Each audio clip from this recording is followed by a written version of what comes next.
يا معشر المسلمين. السلام عليكم ورحمة الله وبركاته. الله أكبر الله أكبر. الحمد لله الذي أرسل رسوله بالهدى ودين الحق. Mayoritas tiang bapak-bapak jamaah salat Jumat yang insyaallah dimuliakan oleh Allah SWT.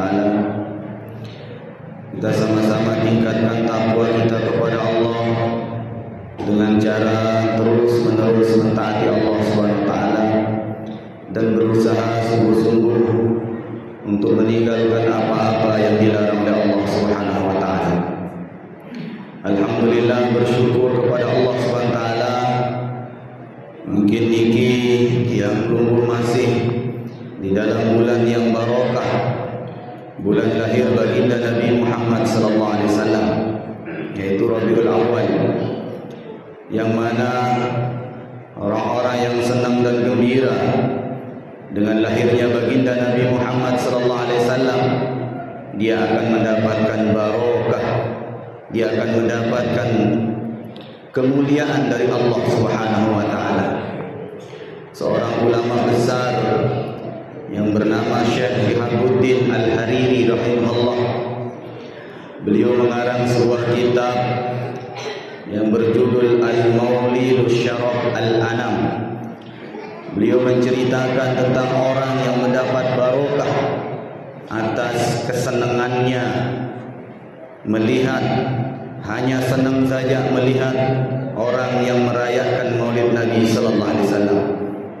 Beliau katakan, dulu ada di Mesir seseorang keluarga yang tiap tahun selalu merayakan Maulid Nabi sallallahu alaihi wasallam. Dia mengundang ulama-ulama di Mesir, dikumpulkan di rumahnya, teman kerabatnya dia kumpulkan di rumah, lalu dia buat pengajian, lalu setelah itu mereka diberikan makan oleh tuan rumah. Kemudian di sampingnya itu ada orang Yahudi. Istri orang Yahudi ini penasaran, ada apa ini? Kok tiap tahun merayakan seperti ini, kayak orang mulia saja yang dia rayakan. Lalu dia tanya kepada suaminya, "Wahai suamiku, tetangga kita ini dia rayakan apa sebenarnya? Kenapa kok dia seperti merayakan orang yang mulia tiap tahun seperti ini?" Maka suaminya mengatakan, "Ini dia merayakan kelahiran nabinya. Karena senangnya, karena gembiranya, nabinya lahir di bulan ini." Maka istri orang Yahudi ini penasaran, siapa si nabi itu? Siapa Muhammad itu? Maka kemudian di malam hari dia bermimpi, istri orang Yahudi ini bermimpi bahwa rumah tetangganya itu yang merayakan Maulid itu bercahaya. Cahaya ini sampai keluar dan tembus sampai ke langit. Lalu dia penasaran ada apa. Kemudian dia masuk ke dalam rumah tetangganya itu. Di sana banyak orang berkerumun, dan di tengah-tengah orang itu ada orang yang sangat ganteng, orang yang sangat gagah, berwibawa, dan wajahnya mengeluarkan cahaya. Lalu kemudian perempuan itu bertanya, siapa dia? Orang-orang menjawab, dialah Rasulullah sallallahu alaihi wasallam. Dialah nabi kami, dialah Muhammad sallallahu alaihi wasallam. Lalu perempuan itu bertanya, kalau aku memanggil dia, apakah dia akan menjawabku? Maka orang-orang mengatakan dia adalah nabi kami yang memiliki akhlakul azimah, akhlakul karimah. Tidak mungkin dia tidak akan menjawab siapapun yang memanggilnya. Lalu perempuan itu mengatakan, ya Muhammad. Maka Nabi menjawab, labbaika wa sa'daik. Aku sambut dengan gembira, dengan senang hati panggilan engkau. Lalu perempuan mengatakan, wahai Muhammad, aku ni orang Yahudi, orang kafir. Kenapa engkau sambut panggilanku seperti orang yang sangat mulia? Maka Rasulullah sallallahu alaihi wasallam mengatakan, Allah Subhanahu wa taala mengabarkan kepadaku bahwa engkau akan ayah beserta suami. Maka kemudian perempuan itu bersyahadat di hadapan Nabi sallallahu alaihi wasallam. Dia mengatakan asyhadu an la ilaha illallah wa asyhadu anna Muhammadar Rasulullah. Lalu perempuan itu terbangun di tengah malam. Dia terbangun lalu dia mengatakan karena gembiranya, senangnya telah masuk Islam di hadapan Nabi sallallahu alaihi wasallam. Lalu dia mengatakan besok pagi saya akan merayakan Maulid Nabi Muhammad sallallahu alaihi wasallam karena kegembiraan saya berjumpa dan bersyahadat langsung di hadapan Muhammad. Maka lalu dia tertidur lagi. Keesokan paginya ketika dia terbangun, ternyata di ruang tamu rumahnya ini sudah karpet bagus disediakan, makanan sudah disediakan. Lalu dia bertanya, ada apa? Seperti ada perayaan yang besar. Dan dia lihat suaminya sedang sibuk menyiapkan. Lalu dia tanya, wahai suamiku, ada apa? Maka suaminya mengatakan, hari ini saya merayakan Maulid Nabi sallallahu alaihi wasallam karena tadi malam saya bersyahadat langsung di hadapan Rasulullah sallallahu alaihi wasallam dan Rasulullah mengabarkan kamu pun telah masuk Islam. Ternyata dua-duanya suami istri ini bertemu langsung dengan baginda Nabi Muhammad sallallahu alaihi wasallam. Ini kebarokahan. Senangnya saja melihat orang merayakan Maulid, orang kafir, orang Yahudi pun dapat barokah. Siapapun yang bertemu dengan Nabi di dalam mimpinya pasti itu Rasulullah. Sebab Rasulullah bersabda dalam riwayat Imam Bukhari dan Muslim, "Wa man rani bil manami faqad rani haqqan." Barang siapa yang melihat aku di dalam mimpinya, pasti itu aku. Fa inna syaitana la yumassilu fi surati. Karena sesungguhnya syaitan, iblis tidak bisa menyerupai daripada diriku, menyerupai daripada wajahku. Maka itu kata ulama, kalau dalam mimpi kita bertemu Nabi Ibrahim misalnya, bisa jadi benar atau bisa saja salah. Bisa jadi iblis menyerupai Nabi Ibrahim. Kalau kita bermimpi bertemu Syekh Abdul Qadir Jailani misalnya, di dalam mimpi kita bisa benar bisa salah.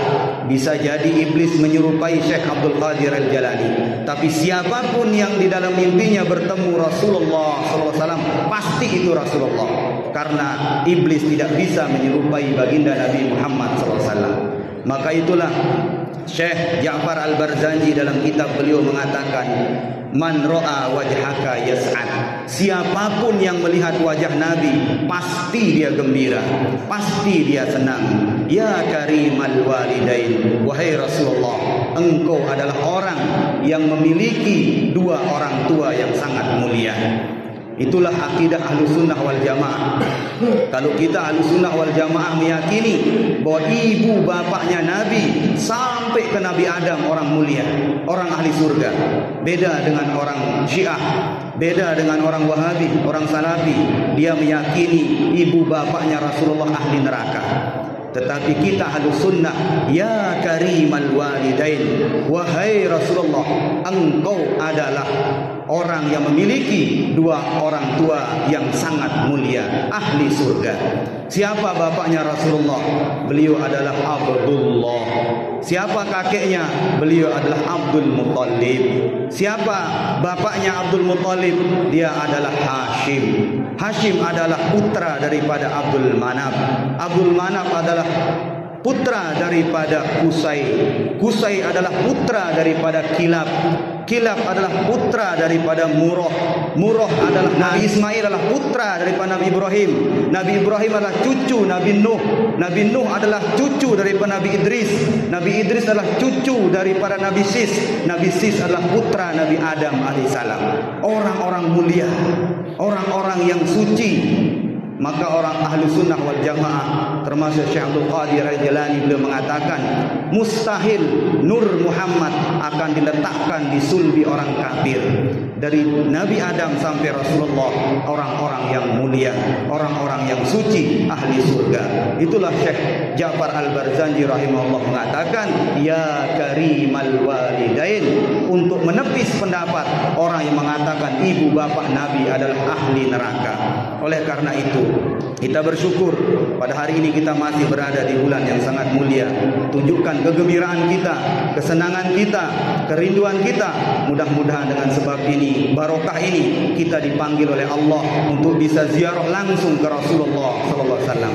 Karena beda kita beri salam kepada Nabi dari jarak jauh dari negeri kita dengan langsung beri salam di hadapan Rasulullah nanti di makam beliau dengan ucapan assalamu alayka ya Rasulullah, assalamu alayka ya Habiballah, assalamu alayka ya Nabi Allah. Langsung Nabi menjawab salam kita.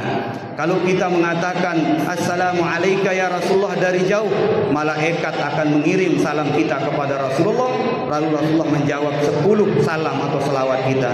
Tetapi kalau kita langsung beri salam di hadapan makam Rasulullah, Rasulullah langsung menjawab kita, wa alaikassalam ya ummati, wa alaikassalam ya fulan bin fulan, wa alaikassalam wahai umatku. Nama kita langsung disebut oleh baginda Nabi Muhammad sallallahu alaihi wasallam. Mudah-mudahan Allah Subhanahu wa taala memilih kita, memberikan keringanan bagi kita, dipanggil kita untuk bisa ziarah langsung ke makam baginda Nabi Muhammad. Barakallahu li wa lakum bil Qur'anil azim wa nafa'ani wa iyyakum bima fihi minal ayat wa dzikril hakim wa taqabbal minni wa minkum tilawatahu innahu